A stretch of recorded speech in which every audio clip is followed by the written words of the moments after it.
เจ้าสุขสบายดีสุขีเจริญพรปีใหม่ฟ้าใหม่ขอให้ทุกท่านมีโชคมีไซเด้อ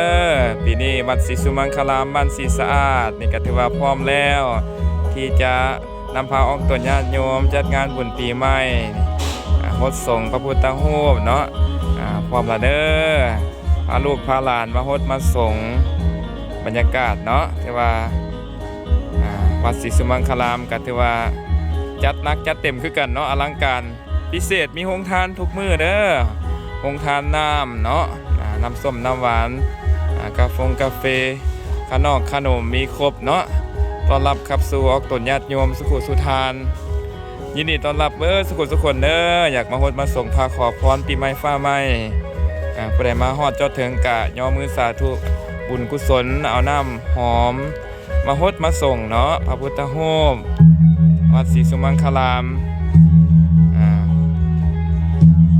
บรรยากาศเนาะโอ้ยสวยงามหลายเด้อดิยินดีต้อนรับออกตนญาติโยมคณะสายบุญทั้งหลายบรรยากาศดีๆไม่แห้งกันมาทุกตัวหน้าสุขกายสุขใจเด้อพ่อนะมีทั้งของทั้งไซที่ฮดที่ส่งเนาะวัดศรีสุมังคลามเด้อนี่นะพร้อมแล้วมาร่วมบุญร่วมกุศลน้ำกันเด้อเอาพระลงเรียบร้อยเนาะบรรยากาศสุขกายสุขใจเด้อผู้ใดมาเมืองมาชมเนาะปีใหม่ฟ้าใหม่ให้ได้บุญหลายๆบรรยากาศเนาะนี่องค์ทานก็มีทุกมื้อว่าสั่นเนาะบรรดาแขกบรรดาทานเจริญสุขเจริญพรสกุลสุทานเด้อบุญคำนำสู้ได้มาฮอดเจ้าถึงกะขอพรเนาะตามที่ตามคลองวัดวาอาราม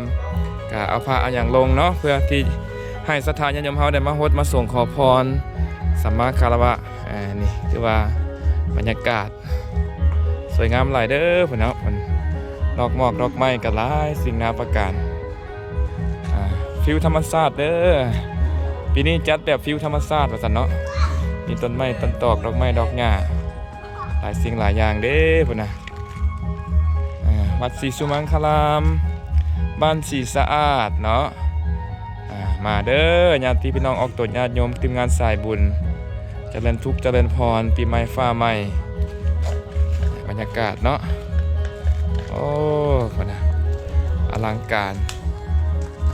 สาธุ